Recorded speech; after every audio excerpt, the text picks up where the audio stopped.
मोर्चा का हम लोग स्थापना दिवस मना रहे हैं।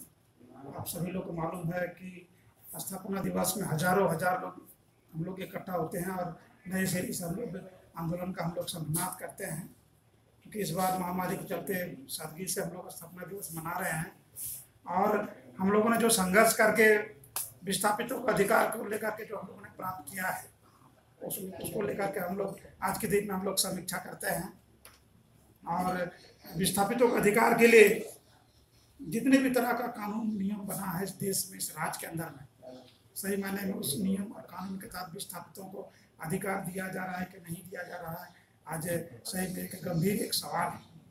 क्योंकि देश की आज़ादी के बाद देश के औद्योगिक क्रांति बोला जाए, औद्योगिक क्रांति के नाम पर यहाँ जो जमीन जो अधिग्रहण किया गया, वो चाहे पावर प्लांट के नाम पर हो, चाहे वो सिंचाई प्रोजेक्ट के नाम पर हो, और विशेषकर झारखंड में जो खनिजों का जो प्रचुर मात्रा है, विशेषकर कोयला खनन से, और कोयला खनन से हजारों लोग विस्थापित हुए। यहाँ पर झारखंड बनने के बाद भारत सरकार का अपना पुनर्वास कानून, पुनर्वास नीति 2007 बना। झारखंड का अपना झारखंड राज्य बनने के बाद झारखंड पुनर्वास नीति 2008 बना।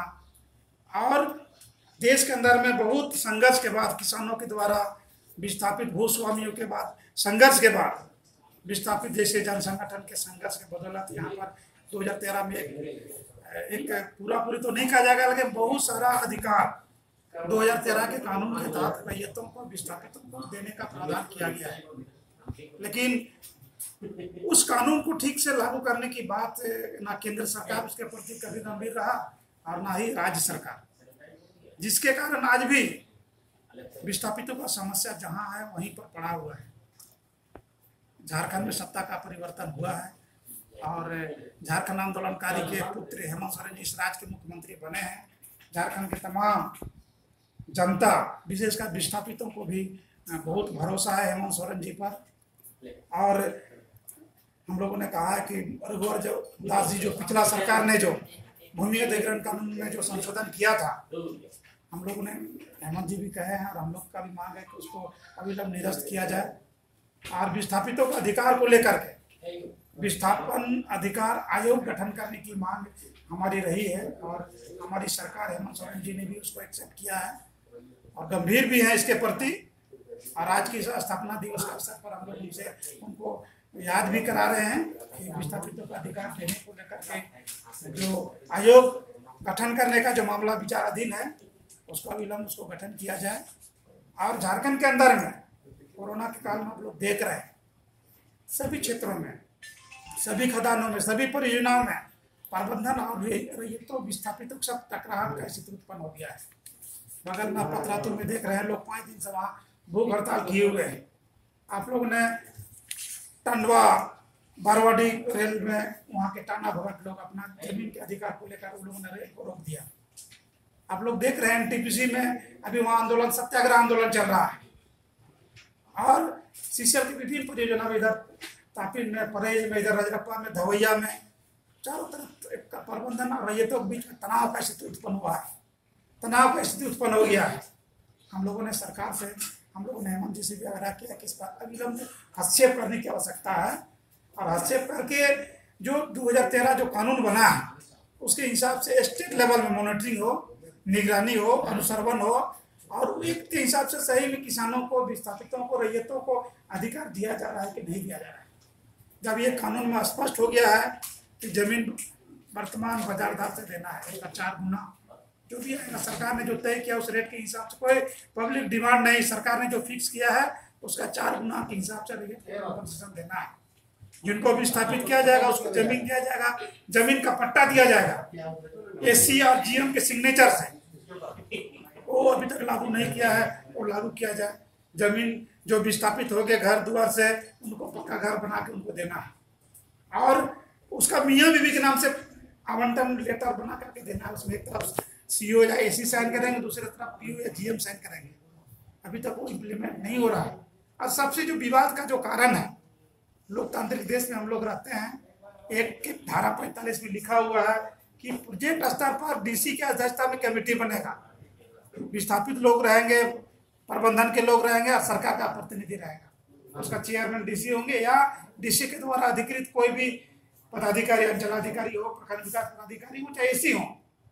जब ये तमाम व्यवस्था प्रावधान दिया हुआ है तो हमको नहीं लगता है कहीं पर विवाद या तनाव का स्थिति उत्पन्न होगा। लेकिन यहाँ ब्यूरोक्रेट अधिकारी लोग इसको तनाव का स्थिति उत्पन्न करा रहे हैं जानबूझ करके।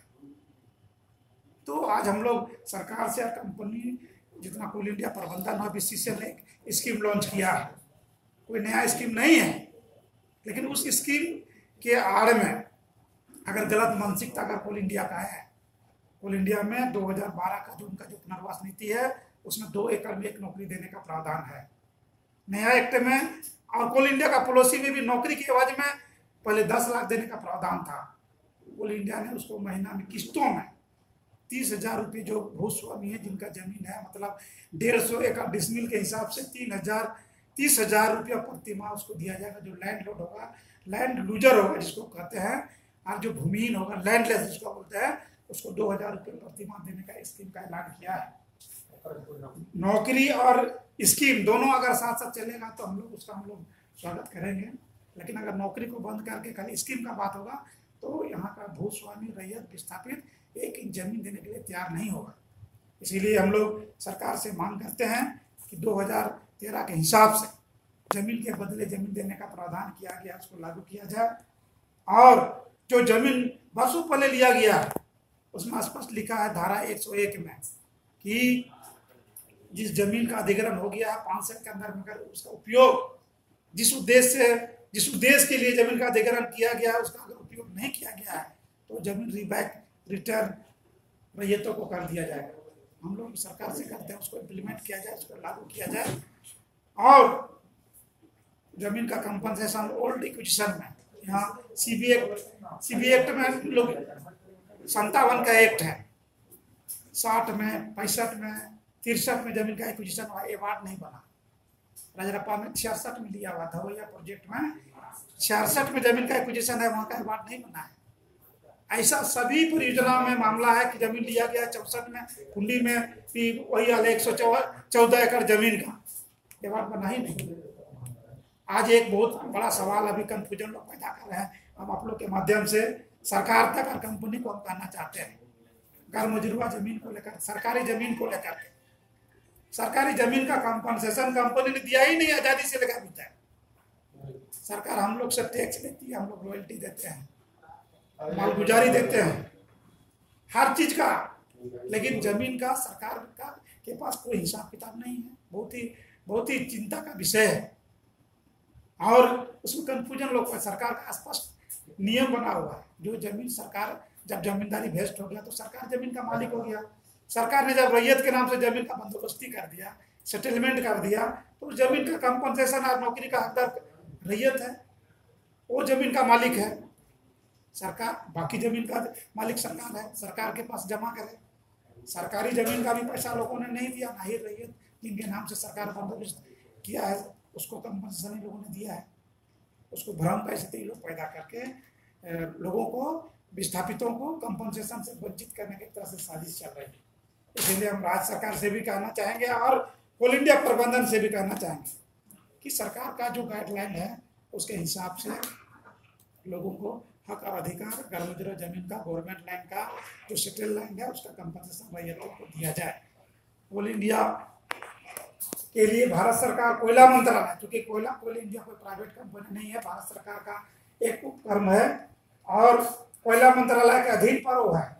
कोयला मंत्रालय ने एक गाइडलाइन जारी किया है कि ओल बेरिंग एक्ट के धारा 9 के तहत जितना भी जमीन का अधिग्रहण की गई है, जिसका अवार्ड, जिसका मूल्यांकन नहीं हुआ है, और लैंड एक्विजिशन एक्ट 2013 के धारा 26 के तहत उसका कंपनसेशन देना है। कहीं पर